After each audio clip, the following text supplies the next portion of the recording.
matter if points are gained or points are lost, there will be much to discuss. For analysis regarding tonight's Winnipeg Jets game, here are Dave Manouk, Ezra Ginsburg, and your host, Drew Mandel. The Illegal Curve post-game show, presented by Play Now, the official sports betting partner of the Winnipeg Jets, starts now.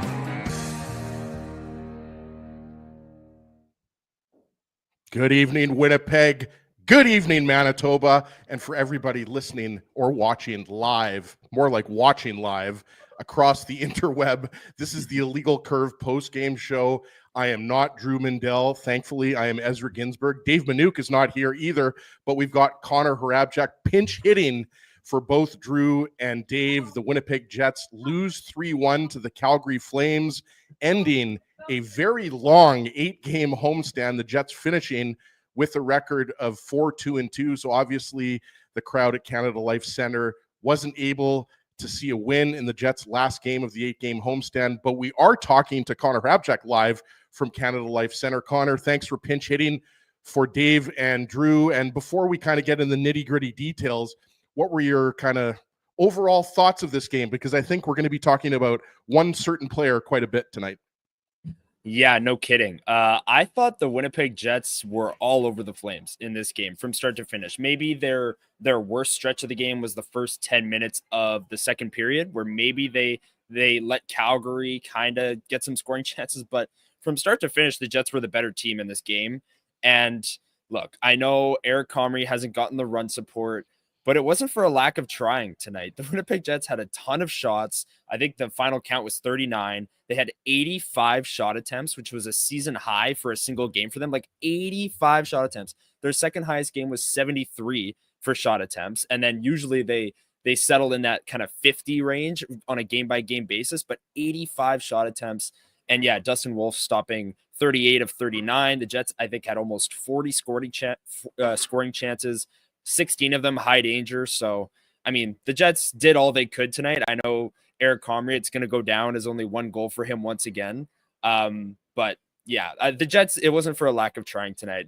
Dustin Wolf played magnificent for the Calgary Flames. And Connor, if you think about it, nobody should be that surprised, right? He won gold with Team USA at the World Juniors. He's not only a one-time AHL goaltender of the year, he's a two-time AHL goaltender of the year. And the knock on him, right, was that he's not 6'3", he's not 6'5", he's only 6 feet, which, you know, as a guy who's 5'9", you know, that's not that bad. That's, you know, pretty tall. But for a goaltender in today's day and age, it's not very tall. When you have no shortage of goaltenders like Mackenzie Blackwood and Andrei Vasilevsky and Connor Hellebuck himself, he's got some height to him as well. But obviously, Dustin Wolf is the big story tonight, as you mentioned. And I wanted to throw this stat out there as well. You were talking about the shot attempts. The high danger chances after 2 periods were 14-4 for the Jets. The expected goals 3.3 for the Jets and 1.1 for the Flames, right? And obviously the Flames were up 2-0. After 2 periods, right? So, I mean, just a completely one-sided affair when it comes to the shot attempts, the shots, the high danger chances, everything like that. We should mention that the Illegal Curve postgame show is brought to you by our friends at Play Now, and we're going to be joined by Scott Arniel. You're usually in the room, Connor, when you're not doing the postgame show with us, but we'll see some of your colleagues in the Matt Frost Media Center. We're going to bring you Scott Arniel, who I'm sure is going to be asked about the play of Dustin Wolf. And, you know, before we're joined by Scott Arniel for his post-game presser, what about Nikolai Ehlers? He had 4 shots after the first period. He was unbelievable tonight. I know Ehlers, Lowry, Iafallo, that line's been talked about, but they were a good again tonight. Iafallo had that really good scoring chance with about 5 minutes left in the third period. I mean, Nemesnikov obviously is going to be coming back soon, but just another really impressive performance by the Lowry line. For sure. And even in the third period, we saw Alex Iafallo actually move up to the Connor and Scheifele line, and then Velarde moved down. So we got Ehlers, Lowry, Velarde, which I thought was a really good line too. They generated a lot. And I don't think it's crazy to say that Nikolai Ehlers was the best Jet on this night by maybe a wide margin. I mean, in the third period, Mark Scheifele and Kyle Connor really started turning things on and started generating a lot. The defense core played great. I thought Sandberg and Morrissey and Pionk as well had a few really nice passes, but Nikolai Ehlers was just flying around the entire night, generating chances, in on the forecheck, playing well defensively, breaking up plays. He had 11 shot attempts in the game, just him. 7 of those reaching the net and 4 of those being high danger chances, those shot attempts. So he was all he over was the place, credited with 5 shots, I believe, right, Connor? But like, I thought honestly he was like around 7 or 8, but you just mentioned the shot attempts and that chance in the first period when there was that bad Flames line change. He just absolutely, I call it the, I'm not the only one but he put on the rocket skates. I mean, Ehlers and Connor both have that ability just to absolutely take off up the middle. So I'm absolutely in agreement with you. He was excellent, right? And you mentioned that switch, and it's amazing because this was a game where there was no similarity to the LA game. This was not the Calgary Flames clamping down and shutting the Jets down defensively. This was Dustin Wolf making some unbelievable saves, even late after Alex Iafallo had that chance with 5 minutes left in the third. Mark Scheifele had a chance in close that I remember that I made a note of here. So just incredible. And that's okay, right? That to say that the Jets got goalied. Dustin Wolf was the first star of the game. I don't know that for a fact, but I'm assuming he was. He was, yeah. Okay, there you go. So when you stop 38 shots, many of them high danger, that's not to be, that's not surprising, I should say. So we've said this so many times. I think Scott Arniel is coming up here, Connor. So we're going to go to Scott Arniel live at Matt Frost Media Center pretty soon. But usually it's the Jets who were saying are goaling the other team with Connor Hellebuck. And just going back to Eric Comrie, I mean, he was really good tonight, but this isn't going to do anything to dispel the notion that the Jets don't give Comrie goal support, right? But like, they did all they could. I don't know, man. Like, this is how it feels to play against Connor Hellebuck on most nights. So Jets fans, if you're looking forward to the Four Nations and assuming you're cheering for Canada here in Canada, this might be what it's like playing against Connor Hellebuck. Yeah. Connor Hellebuck has nights like this where he has over 30 plus saves. We haven't seen it as much in the past couple of years because the Jets have gotten better defensively, but we've seen those performances. You remember the one in New York where he had over 50 saves and the Jets beat the Rangers. The one in San Jose a few years ago, he had over 50 saves. You just see things like that out of these special goaltenders. And Dustin Wolf, it's just his first year, but he's tracking to be one of those top goaltenders in the NHL. He's in the Calder race. And goalies can be really up and down. So it's the consistency that is the biggest thing for goaltenders in their career.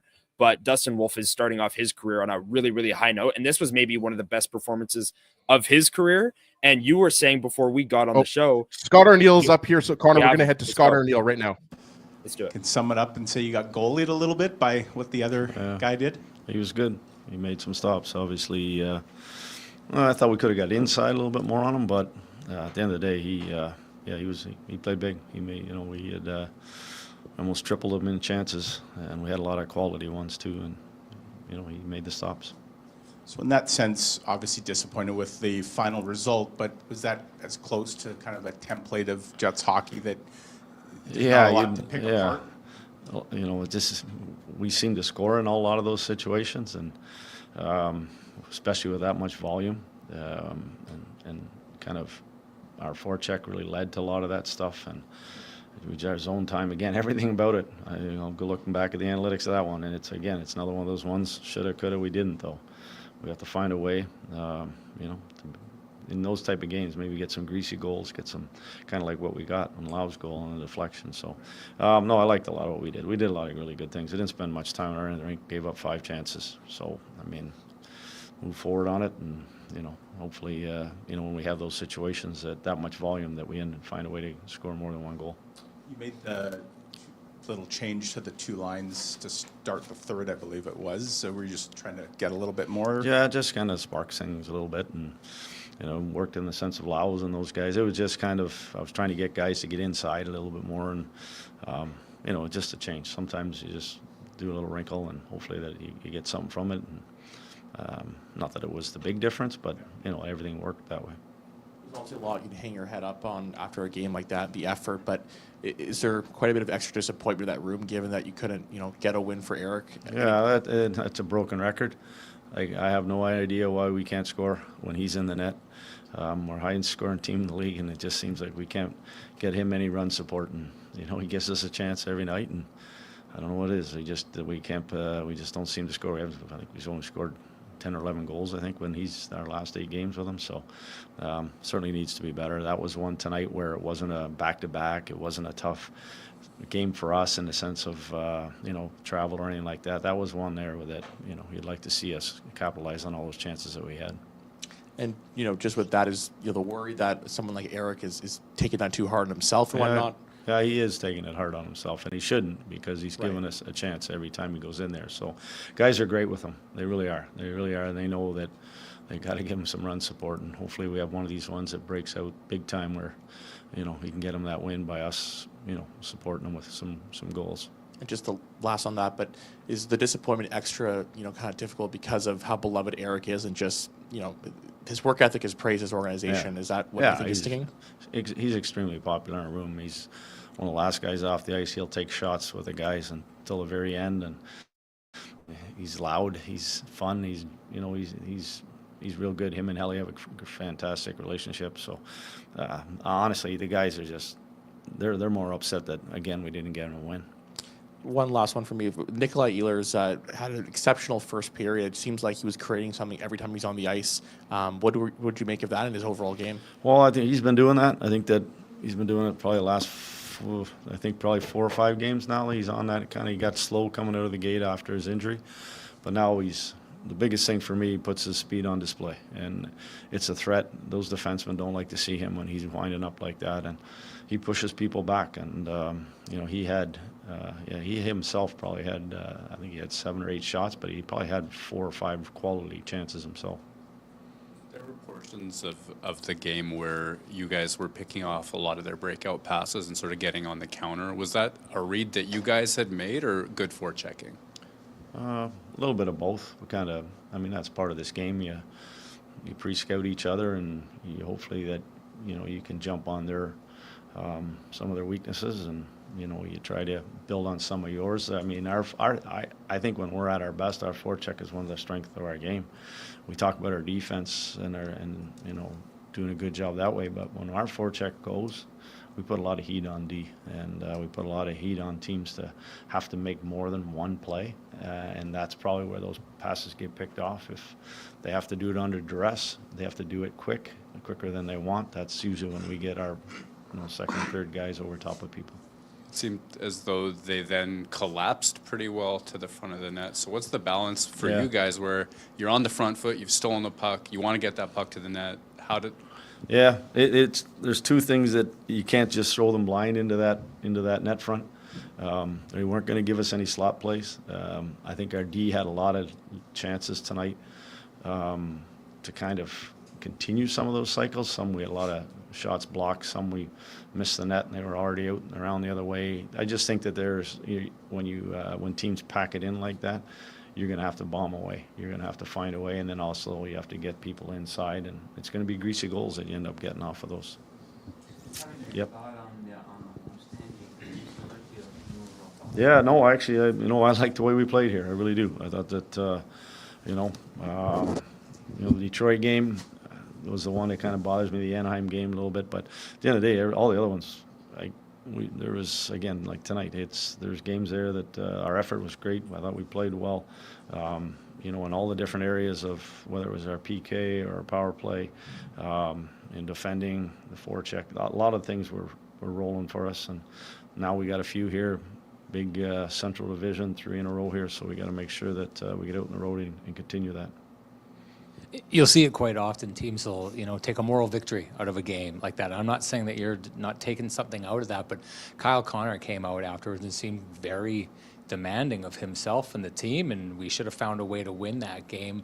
As a coach, what's it like to have one of your leaders approach a game that you could very well say, hey, we did great, Sure. Just didn't go our way, and say we need to be even better than that? Yeah, 2 points. 1, they're upset because they didn't get Collins a win.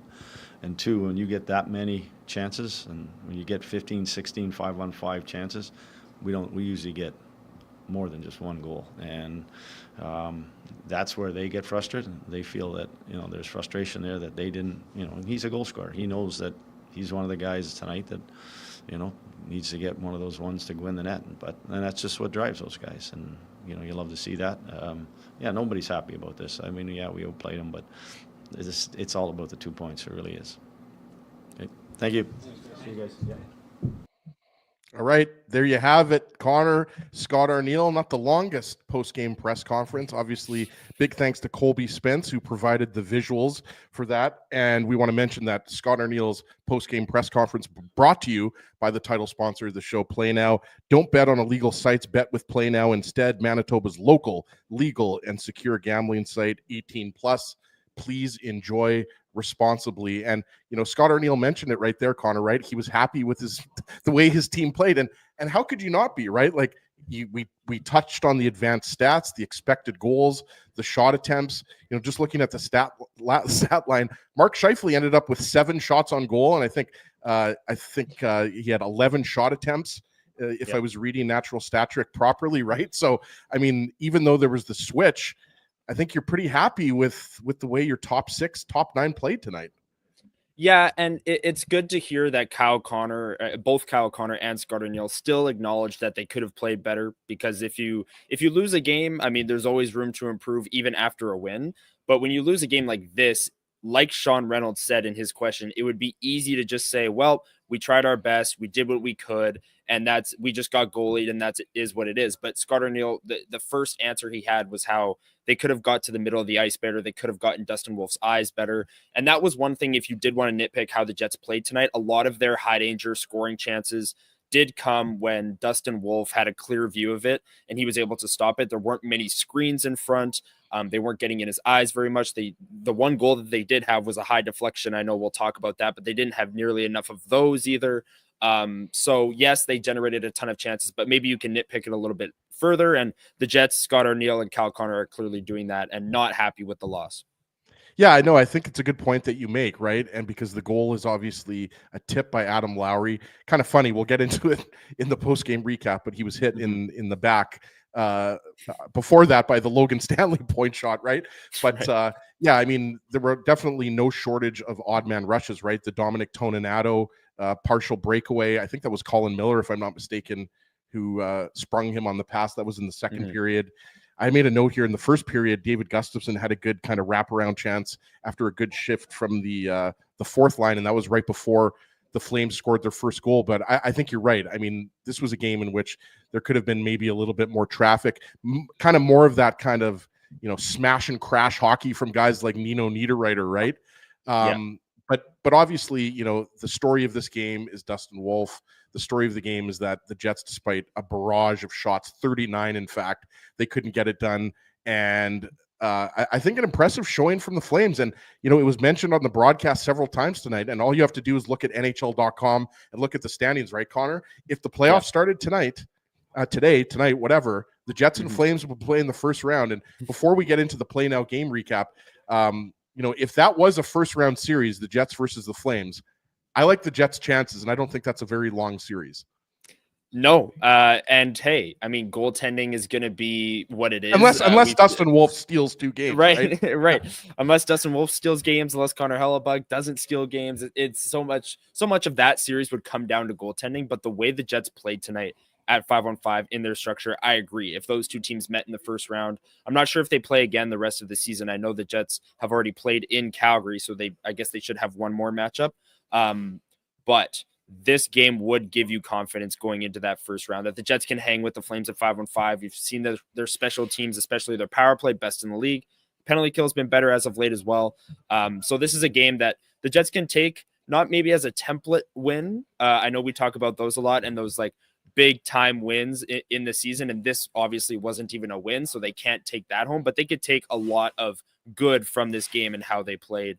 And yeah, a lot of the post-game commentary was dominated by not getting it done for Eric Comrie, which I think he's lost his last 7 starts or last 8 starts now. And again, he's not getting the run support in those games, so it's not his fault, really.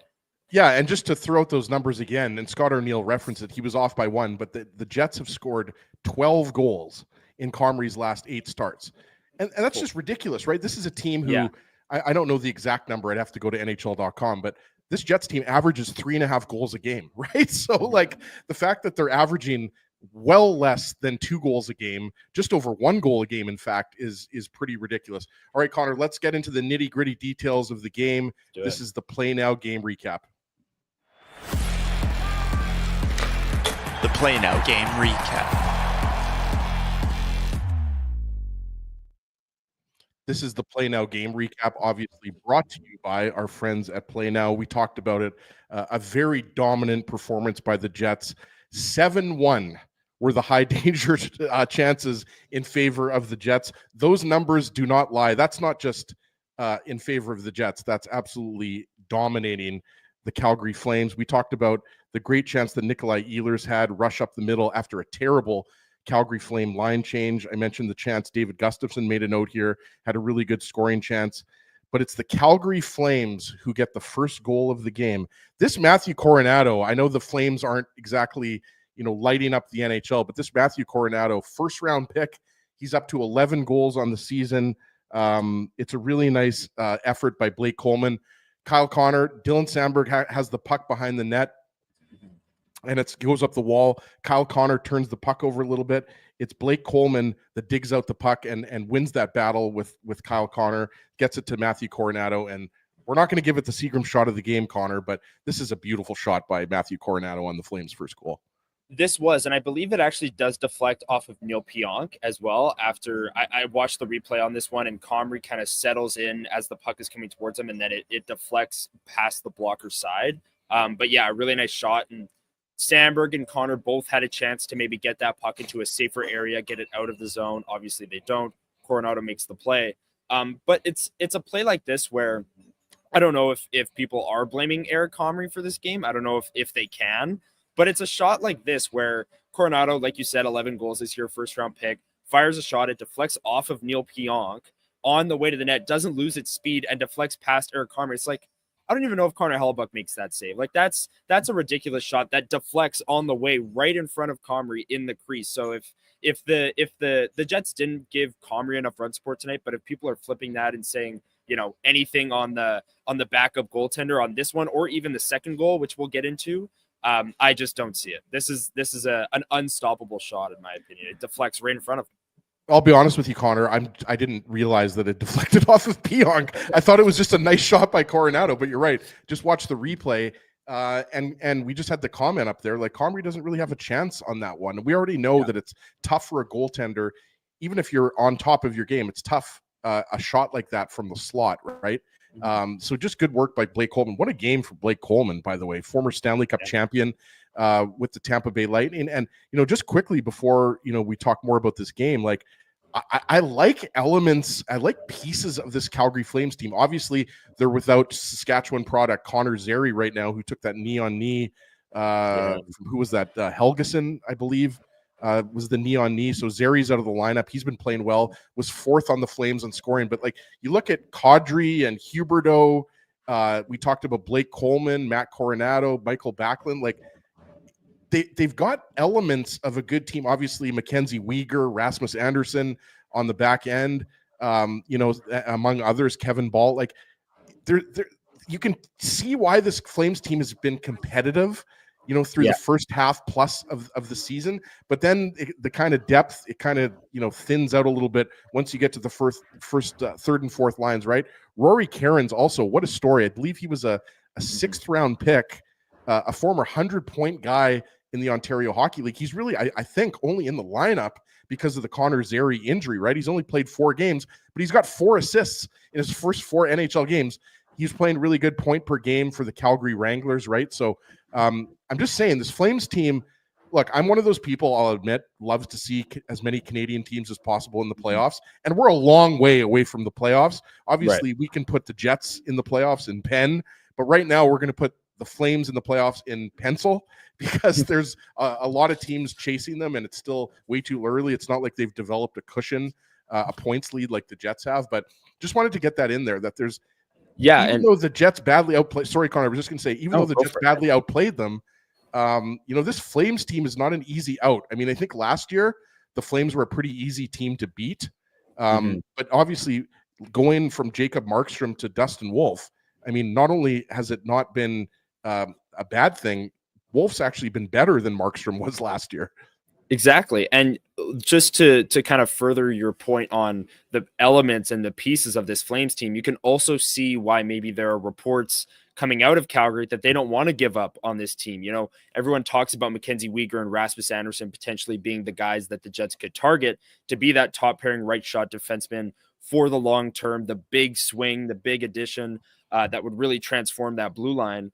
But the Flames have really no interest, or at least that's what the reports are saying, in trading either of those guys. And it's kind of, it's nights like tonight where you see standout performances. I know the Flames as a team didn't play very well, but Dustin Wolf obviously was great. I thought Uyghur was great, and Rasmus Anderson. There are bits and pieces there to where Calgary, obviously they're in a playoff spot right now. They could be a playoff team, and if they were to buy, maybe fill some of those holes, some of those gaps where they're weak, they could be a team that, makes noise in the first round with a hot goaltender like Dustin Wolf. And we see so many times in the NHL, a hot goalie comes in and steals a game, steals a round, and all of a sudden it's Dustin Wolf in the Calder discussion. He's been great, and he'll give the Flames a chance to not only make the playoffs, but in the first round against anyone.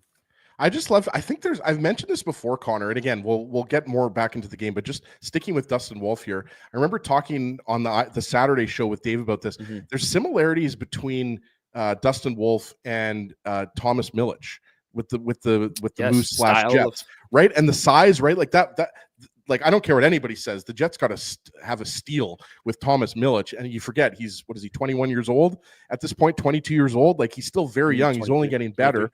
And 23, and Wolf is 23, right? And these are two guys that excelled at every level.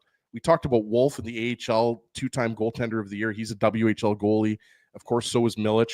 And I love how these guys persevere despite not being 6'3", 6'5", whatever. It's been a good story. I don't know if Dustin Wolf necessarily wins the Calder, because there's a good race going on. Macklin Celebrini, great race, yeah. In Lane Hudson, he's making a case for the Calder Trophy, right? But Dustin Wolf is absolutely in the conversation. Just one other thing I wanted to mention about the first period, Nazem Kadri took that high sticking penalty. Thought, though the Jets didn't score on the power play, I made a note here. Scheifele had a really good, 2 good scoring chances, and I thought the Jets power play looked good. And even though they didn't score on the power play tonight, it's not for lack of chances, right? And just wanted to get that in there, that, it's kind of weird talking about the Jets not scoring a power play goal in a game, right? Because it's been heading into this game, it was 50% over the last 5 games.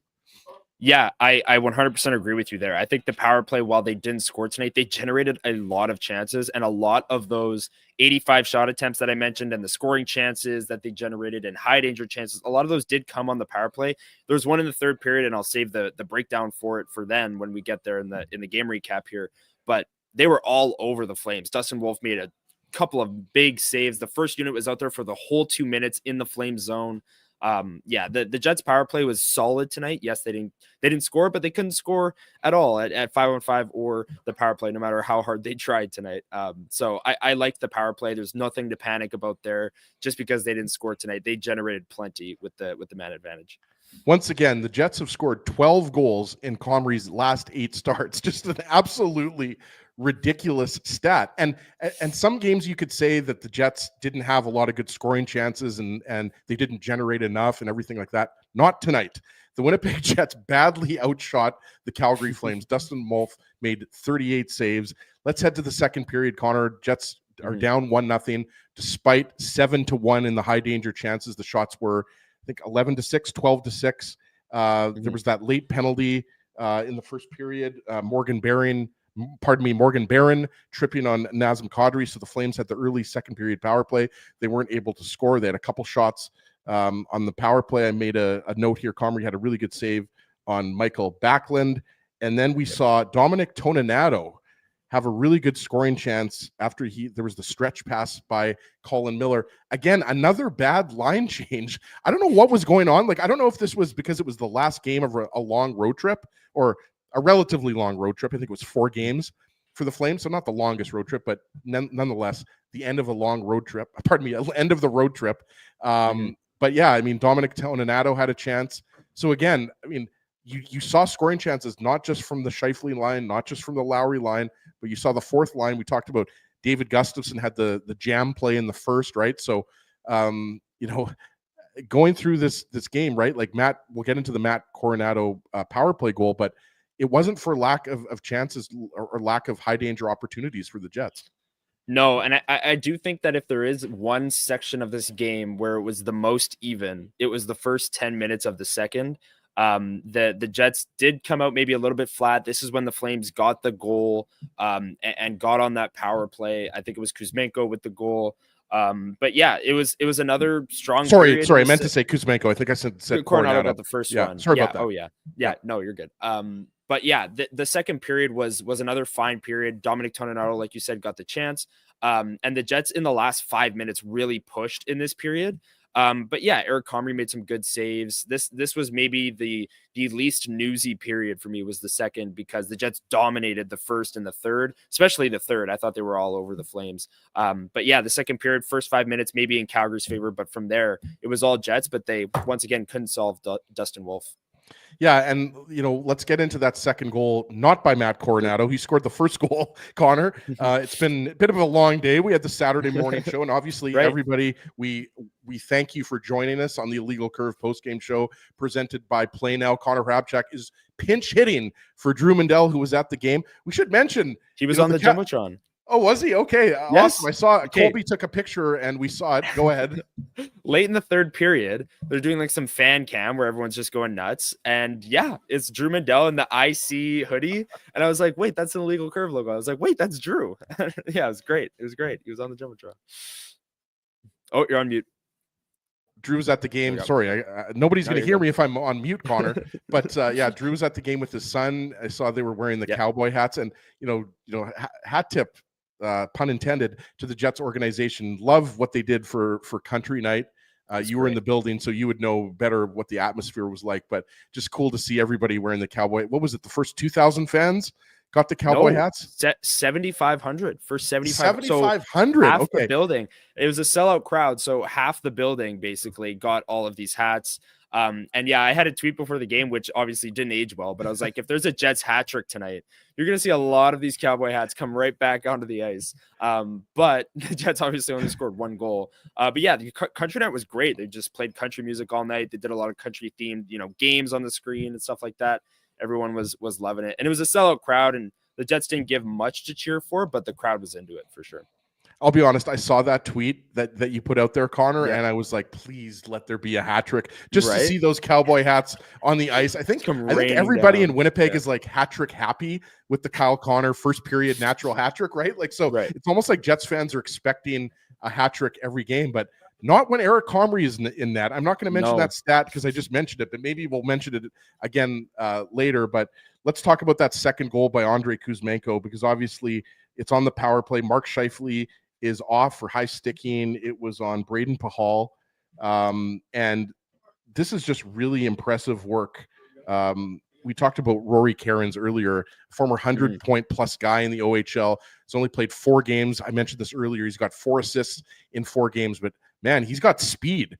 And I love, by the way, that the Flames are putting this rookie out there on the second, I think it was the second power play unit, right? So just love to see that, right? Because we always talk about, the opportunities for guys like Brad Lambert, guys like Nikita Chibrikov, Cole Perfetti's still a young player. He obviously gets second power play time.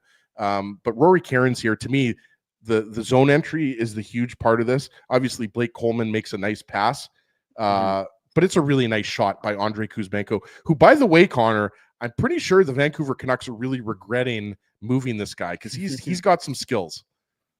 Yeah, he does. And yeah, this goal, I agree with you, is all the entry. The Flames players, you see the Connor Scheifele Velarde line do this a lot as well, not necessarily on the power play, but you'll see someone drive the middle on kind of a 3-on-2. The defensemen have to take that player, and then they'll hit the seam pass right behind them and then walk right in. And the Jets didn't really handle this too well. They had numbers back, but with they're kind of backing up a little bit too much, right? Yeah, too much. Yeah, that gap that coaches always talk about, right? Exactly. And Kuzmenko, when he takes this pass, it seems like he's almost shocked at how much room he has to step in. He takes like 2 or 3 strides before taking a shot right in the middle of like the slot, high danger chance, unscreened right at Eric Comrie. And he obviously scores, and it's a nice goal. Flames go up 2-0, but the Jets didn't really handle this one too well. The penalty kill has been better since, I'd say, the holiday break. Their percentage is up, and it's continuing to climb, but this was one of their poor reps with letting Kuzmenko just walk right in there, take 2-3 strides right into a high danger spot and beat Comrie. And Connor, that was only Kuzmenko's third goal of the year. I just checked that. Really? Yeah. I just had to double check that. I was thinking, he was going to have like 8 goals, 9 goals, 10 goals, something like that. Yeah. That was only his third goal of the year. He had 14 goals all of last year. So I still say that that's a steal. He's a good player. Obviously, coming out of the Russian league, he put up really solid numbers. Just looking here, 20 goals and 53 points in his last year in the Russian league in 2021-22 with St. Petersburg. Thank you to Hockey DB. I don't know what I would do without Hockey DB. Like during these post-game shows, like I am just clicking left and right on the Hockey DB going back. Rory Cairns, by the way, Connor, just wanted to give him a shout out. I realize this is a Jet-centric post-game show. Rory Cairns had a 118-point season for the Sioux Greyhounds. Wow. Another smaller player at 5'11", 5'10", 5'11". But again, you love to see those late draft picks, right? Dave M has been talking a lot about Kieran Walton, obviously, who's third in the league in OHL scoring right now. So I'm the type of guy that I just love to see those late round draft picks kind of entering the NHL maybe a little bit later than other kind of first, second round draft picks. But yeah, Rory Cairns on that goal, displaying his speed and kind of, again, I don't think anybody's going to say he's in the Calder Trophy discussion after 4 games, but if he keeps this up, maybe he will be. But obviously Dustin Wolf he had an excellent tonight. A reminder, if people are just joining us right now, 38 saves for the goaltender from California. He was excellent tonight. The Jets threw everything except the kitchen sink at him. Wanted to mention one other thing from the second period here. After Andrei Kuzmenko scored on the power play, Scheifele had a really good scoring chance off of a rush on a really nice pass from Ehlers, if you remember that one. So again, we talked about it. Scheifele had 7 shots on net tonight. Nikolai Ehlers had 5 shots on net tonight. We talked about, Adam Lowry obviously scored the goal that we'll get into here.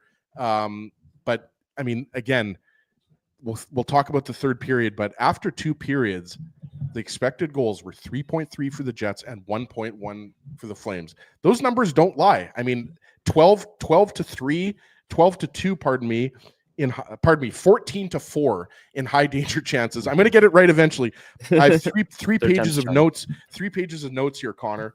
When I'm doing hosting, I really have to take full notes, right? Sometimes when I'm not hosting, I take maybe, a page of notes, or maybe I just kind of wing it a little bit, but not when I'm hosting and replacing Drew Mandel in the host chair. This is the Illegal Curve post-game show brought to you by Play Now. I'm Ezra Ginsburg. This is Connor Harabchuk. Want to mention that we want to learn to bet with Play Now, the official betting partner of the Winnipeg Jets. Sign up. We have a great promotion here, or they have a great promotion. Sign up and get up to $250 in bonus bets. Conditions apply, 18 plus, and we always say enjoy responsibly. So let's go to the third period here. So we're going into the third period. The Jets are down a couple of goals, but as we've mentioned several times tonight, completely outplaying the Flames. The only reason why the Jets didn't have a goal was because of one Dustin Wolf, an excellent goaltender who's definitely in the Calder Trophy discussion. And we should also mention, this was mentioned on the broadcast, the Flames only had 1 loss this season, entering the third period after leading after 2. And that's no surprise. Most teams have really good records. And that record did not change because the Flames hung on for the 3-1 win. I wanted to mention, Connor, you were in the building, so you would have had a much better view than I did sitting on the couch here in my St. James home. Nazem Kadri had a really good scoring chance after Kyle Connor stopped it in the net. He had a really good back check after he backed up and had a really good back check. What did you see there? Because that looked like it could have been a game-saving, kind of something you don't see very often with Connor behind Eric Comrie and making the save. Huberdeau made the cross pass to Kadri, and it looked like that could have been a game-saving save if the Jets were ultimately able to come back, right?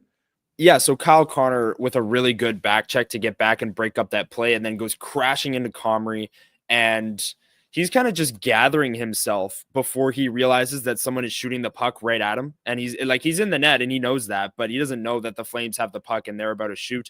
So he goes and he's about to basically get up, and then he ducks and the puck hits him in the back and then hits the post and goes out. So a really lucky bounce here. And then the Jets later on, we can talk about it now, got the double post for the Flames. So a few lucky bounces for the Jets. While they did dominate, the flow of possession and all the shots and chances, they did get a few lucky plays here in the third, where this one Kyle Connor just gathering himself in the net makes a save. It goes off the post, and then the double post later on. But yeah, it was that close to being 3-0 for the Flames at the time, because Kyle Connor, while he made the play, was kind of just battling to get back into it, and then hit him in the back and hit the post and just barely stayed out. Yeah, and obviously you were at the game, Connor, but on the broadcast, the goal graphic came up, and the animated graphic came up, and the Flames thought they'd scored, right? But then when we saw the replay on TV, it was clearly evident the puck didn't go in, right? But let's get into the Adam Lowry goal, because obviously it's the only goal we have to talk about tonight, and it's obviously going to get this. The Seagram shot of the game.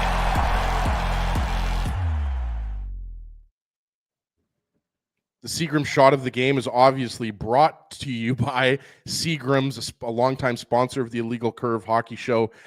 Maybe you're going to try Seagram's 83 tonight. Maybe you're going to try Seagram's VO, or maybe Fireball. Fireball tastes like heaven, burns like hell. Do you ever drink Fireball, Connor, by the way? Yes, I have had Fireball before, and that is accurate. That description is accurate.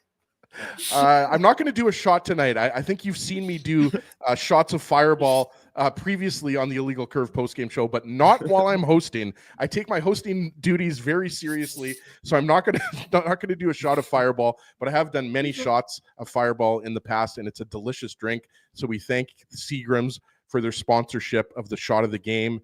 And we talked about it a little bit earlier, but this one isn't going to be on the highlight reels for years to come, Connor. Obviously, the Jets have some pressure. The Lowry line is out there, and Velarde was out there. Was Velarde out there at that point on the Lowry line? Yeah, he was. Okay, so because you mentioned it, you made the good point that earlier they made that switch by moving Iafallo up to the line with Scheifele and Connor, and then Gabe Velarde was playing with Lowry. Who am I missing here? Lowry and Ehlers. I almost forgot who was on that line with Nemesnikov and Appleton. I mean, for so long we had Nemesnikov as the 2C and Appleton as the third line right winger. Sometimes I forget who's on the top in the top six right now, but obviously, just a pretty bare bones goal, right? Like Adam Lowry gets it back to Logan Stanley. Logan Stanley hits Adam Lowry with the shot, comes over to Colin Miller, and it's just a nice tip by Lowry. And finally the Jets solve Dustin Wolf, Connor.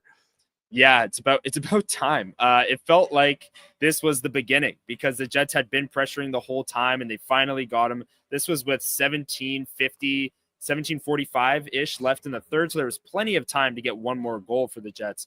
But just real quick on this play, I just have a replay of it here, but it's right off the faceoff, and Logan Stanley winds up and takes a shot, hits Adam Lowry in the back, and the puck's kind of just laying there. And two Flames players looks like they kind of have the jump on it, but Nikolai Ehlers dives and pokes the puck back to Logan Stanley, who gets it to Colin Miller, who shoots. Lowry tips it, and then there's a screen in front, and it ends up in the back of the net. But Nikolai Ehlers doesn't even get a point on this play, but it's him diving and kind of poking that puck back to Logan Stanley that kept the possession alive. Then he got it to Colin Miller, and then Lowry with the tip. And Velarde was in front as well. We know how good he is at tipping pucks and around the front of the net. And this was one of the rare times in this game where the Jets got a good chance, and there was a screen in front, and there was maybe a deflection, and Dustin Wolf didn't really have a great read on it. And like I said off the top, if there's one thing you want to nitpick about the Jets tonight, yes, they had a million chances. That you can't take that away from them. But Dustin Wolf could see a lot of them, in my opinion. So I think this was one example of the type of goals maybe they had to score a little bit more in this game, because Dustin Wolf could see it all, and when he could see it, he was stopping it. But this was a really nice play by Nikolai Ehlers and that line. I have to absolutely, Connor, and it's a good on you for bringing up the play by Nikolai Ehlers. I didn't bring that up at all. I should have, but that's why we have you, because you make me look good, Connor, by bringing in the good analysis. But it's a good diving play by Nick Ehlers, and like you said, he won't be credited with the secondary assist. Maybe if they gave a third assist, then we'd be talking about something different. I want to, by the way, Phyllis obviously is very well known by people that listen to this show and that listen to Winnipeg Sports Talk. Shout out to Hassan Remus. Obviously, you do great work with Winnipeg Sports Talk as well, Connor. But so everyone knows Phyllis. But the fact that Phyllis is stopped, we'll read it here for the people listening on the podcast. Hey, Ezzy and Connor, listening in from the road, stopped at the moment. It was a hard-fought game, well worth attending. I just love the fact that Phyllis stops. It's like minus 35 out there right now. I'm not sure if it's snowing where Phyllis is right now. I know Phyllis is from Morden, but good on Phyllis for stopping. Hopefully we're making her proud right now. I know that Connor is making us proud, doing a great job on the Illegal Curve post-game show. So the Jets are down 2-1 now. Connor just broke down Adam Lowry's goal, the assist to Colin Miller and Logan Stanley. So now the Jets finally have a goal. Like you said, Connor, it's early in the third period. So what happens? And we talked about it. It looked like Matthew Coronado might have had his second goal of the game on that spin around shot by Blake Coleman, but it turns out that it hit the post and crossbar and didn't go in. So what happens after that? Well, the Calgary Flames were absolutely under siege in that third period. They were hanging on for dear life. End of a 4-game road trip. They lost 2 games in a row to the St. Louis Blues. So you knew that they were going to be happy to cling on to the second, to the 2-1 lead. And what happens? Nazem Kadri takes a tripping penalty on Nikolai Ehlers, and that was at the 6:55 mark. And we talked about it. This was the Jets' second power play of the game, but it looked dangerous. And if I'm not mistaken, Mark Scheifele, did he not stay out there for the whole power play? Because the second unit came on and Mark Scheifele stayed out there, right? Yeah, and Kyle Connor as well. Both of those guys Connor stayed too. on, and the rest of them changed. I think then Niederreiter, Iafallo, and Pionk changed for the other 3 on the top unit. But yeah, those guys, and this was the power play that I brought up earlier in our game recap. They were all over the Flames, and there's nothing to panic about with this power play quite yet because they are generating a ton. This game was another example. Maybe the first period that power play was a little slow to get going, but Scheifele still had a good chance. This third period power play was just a constant barrage of chances, and Dustin Wolf was up to the task. Rebounds everywhere. Like I've said many times, maybe the Jets needed a little bit more of a net front presence here. But yeah, they did what they could. Scheifele and Connor stayed out there for the whole 2 minutes, and the second unit didn't get any chances. But when the top unit is clicking the way that they are, I mean, I honestly don't hate that move, keeping them out. No. Like, okay, if they're supposed to come off like the rest of the 3 players were, then I hate that move. But when the Edmonton Oilers are down on a 1-goal game and they get a power play with 5 minutes left, their top players are not coming off the ice, right? So I don't hate the strategy of having your first unit be out there the whole 2 minutes unless they're mightily struggling. But this was an opportunity where they had all the chances. So for them to stay out there, obviously I didn't see whether they should have changed or whether they had an opportunity to. But I don't mind that in this scenario, given the circumstances of the game. I don't mind it either, Connor. I think I'm definitely thinking the same as you here because of the fact that the Jets are down a goal. They're absolutely peppering Dustin Wolf all game long. We talked about it again for those just joining us. Mark Scheifele finished off with 7 shots on goal in this game. Nick Ehlers with 5 shots on goal, including 4 in the first period. So I'm with you. Why not keep them out there if they're playing that well? I made the note here. Kyle Connor obviously had the best chance. We talked about it earlier on that power play. Velarde was in his usual spot to the right of Dustin Wolf. He spun around, got the puck into Connor, who was in the slot, and it was just an A+ save by Dustin Wolf. And he made 5 or 6 A+ saves tonight. We talked about Nick Ehlers' chances in the first period. We talked about the Toninato. Yeah, Toninato's wasn't the greatest. And let's be honest here, like Toninato, nobody's expecting him really to score. He's in the lineup because Mason Appleton and Nemesnikov are out of the lineup. But again, sometimes you can just boil it down to the Jets were beaten by Dustin Wolf. They weren't beaten by the Calgary Flames tonight. They were beaten by Dustin Wolf's otherworldly goaltending.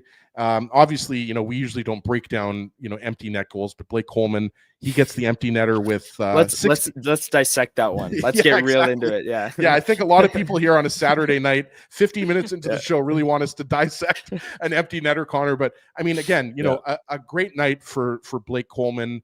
He picks up a goal and 2 assists. And he was excellent tonight. And he's a Stanley Cup champion. And again, this Calgary Flames team, they're maybe nothing to write home about. They're not exactly lighting up the league right now, but at the end of the day, they're in the second wild card spot. We talked about it. If the playoffs started today, the Jets would play the Flames, and I think 9 out of 10 people would be picking the Jets to win that series. The only way I think the Flames are winning that series is if Dustin Wolf replicates what he did tonight. But I think at the end of the day, the Jets, even though they don't get a point in this game, they definitely deserved at least a point. I think they're going to be pretty happy with the way they ended this homestand despite the result. Yeah, and it's another case of, not all losses are created equally. You'd think, you look back to the last Eric Comrie start. That was a game where the Jets only scored 1 goal against the LA Kings and lost in overtime. But that by no means was anywhere near the kind of game that the Jets played on this night. That night, I think they only had 2 high danger chances total the entire game, including overtime. So this was a night where they had 16, I think, in all situations, high danger chances, and they were all over the Flames all night and suppressed a lot of chances too, and didn't get Eric Comrie the run support for yet another game. Like you said earlier in the show, 12 goals in his last 8 starts. And maybe the Jets' biggest trade deadline need is someone who can score in Comrie starts. That's the number one need. Absolutely. So as we mentioned, the Calgary Flames defeat the Winnipeg Jets 3-1, despite the Jets peppering Dustin Wolf with 39 shots. Wolf, who's in the Calder discussion right now, 2-time AHL goaltender of the year. People are going to remember this game, and they're going to remember Wolf's performance. We're going to head to break right now. Thanks for listening. Thanks for watching. Stick around. You've got about 3 minutes here, Connor, to catch your breath. So we're going to be right back. We'll maybe go over some post-game comments from the Winnipeg Jets dressing room, and then we're going to wrap up tonight's post-game show. So stick around after this break. We want to thank you for not betting with Play Now and choosing our illegal gambling site instead. Because we couldn't afford things like this without your money. So much of your money. Now you might have questions like, Do our profits benefit your community? No. Or bet with Play Now, Manitoba's local legal and secure gambling site. Dining, entertainment, parking, and convenience, all in one spot. City Place is located in the heart of downtown Winnipeg, attached to the Canada Life Centre. Whether you're working, living, or out for a night in the downtown, make City Place your go-to destination before or after the fun finds you. Lunchtime, game time, anytime, visit City Place at 333 St. Mary Avenue, next to Canada Life Centre. Holt Dental, the new official dentist of Illegal Curve, has a philosophy rooted in 2 unyielding principles: genuinely caring about patients and providing outstanding service. Being a patient of Holt Dental means more than just checkups and treatments. It's taking the time to listen and talk to each patient so they can achieve the best long-term health, functionality, and aesthetics for their teeth, mouth, and gums.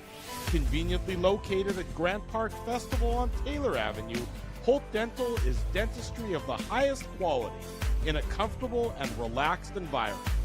For more information, visit holtdental.ca. Oh, and there's plenty of free parking at the front door, too. Celebrating its 40th year as Winnipeg's home for stand-up comedy, Rumors Restaurant and Comedy Club has recently been named Canada's top comedy club and a top 5 comedy club in North America.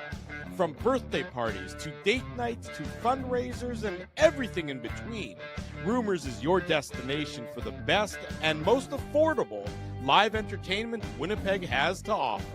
For more information on upcoming shows, Rumors' incredible promotions, and to purchase tickets, visit rumorscomedyclub.com. This January at Boston Pizza, every day is Pasta Tuesday. That means BP's famous pastas start at just $11.99 every single day. Create your own or go gourmet for just a few bucks more. Come on in for Pasta Tuesday pricing any day. Only this January at Boston Pizza.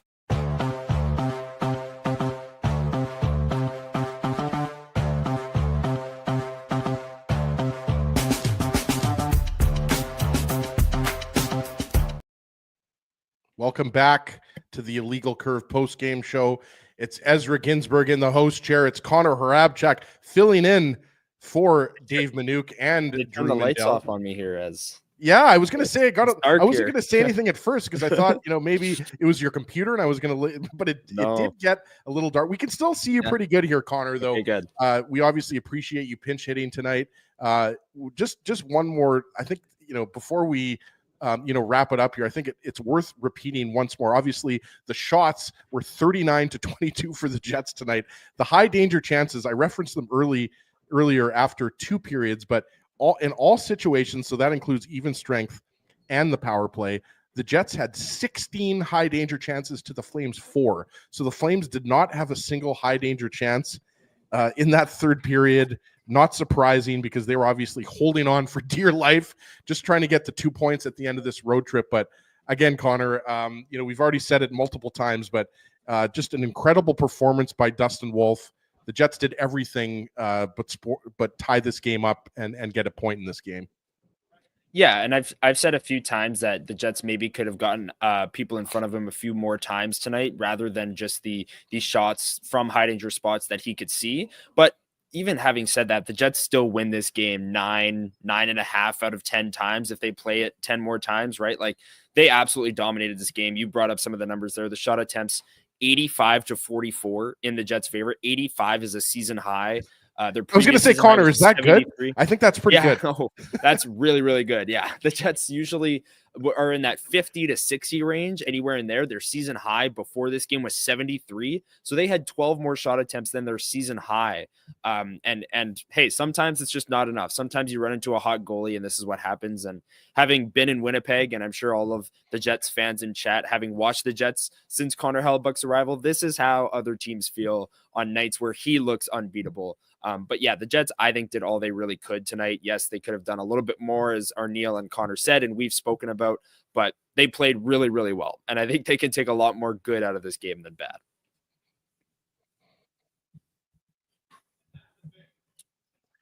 Was there a little echo there? Am I the only one hearing that? I heard an echo. I hope I'm not the only one hearing that.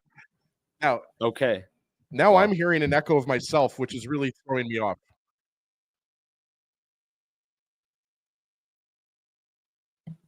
Testing. Still got an echo? No, there's no echo anymore, but we had one there for a second. Echo? So okay. No. Okay. Well, maybe we'll wrap the show up because I'm starting to hear an echo. But before we wrap the show up, Connor, what do you guys have planned for Winnipeg Sports Talk Sunday Live tomorrow? Yeah, looking forward to that show. Me, Liz Hood, and Jacob Stoller, we always do the show every single Sunday at 9 a.m. So make sure you tune in. We'll be breaking down this game. We'll be doing our segments that we do every show. And last couple episodes, the end of the show, we usually throw it to the chat and let them ask us some questions, whether they're Jets related or whatever you want to ask. So join us tomorrow. Throw your questions in the chat. And we like to have a good time. So we hope it's worth your time. Okay, Connor, so that was absolutely, I'm an idiot. That was me because I had the YouTube, the live feed of the postgame show up on YouTube. So I totally forgot about that. I have like 12 tabs open on my computer. So that was just me. Nobody else was hearing the echo there. So I apologize about that. As usual, you did an awesome job. Everybody tune in to Winnipeg Sports Talk Sunday Live tomorrow with Connor and Liz and Jacob Stoller. Before we head to wrap up the show, I want to give a big shout out to all of our sponsors. Play Now, the title sponsor of the show, Rumors Restaurant and Comedy Club, City Place, Boston Pizza, Holt Dental, and Seagram's. One more time, Connor, you did an awesome job filling in for both Dave and Drew. They'll be back for the next game, which is oddly enough on the road against the Utah Hockey Club on Monday night. I think it's an 8 o'clock start, if I'm not mistaken. 8 o'clock. 8:30. There you go. Yep. And then there's going to be another 8:30 start. So these mountain starts, yes. I got to be honest with you. Maybe it's because I have a couple kids, but I like the 8 o'clock, 8:30, 9 o'clock starts. Usually my kids are in bed by then, so I get to watch the whole game. But yeah, Connor, once again, big thanks to you for joining the Illegal Curve postgame show tonight. You're a busy guy. You're on Winnipeg Sports Talk. You're on Illegal Curve. Make sure that you read Connor's next day takeaways. You always do an awesome job with that for illegalcurve.com. So we want to give a big thanks and a big shout out to everybody who joined us live tonight, despite the Jets losing 3-1. 4-2-2, though, a pretty good homestand, I must say. Points in 6 of 8 games. So the Winnipeg Jets are still doing pretty well, despite the fact they lost tonight. So again, thanks everybody for watching, and enjoy the rest of your Saturday night tonight.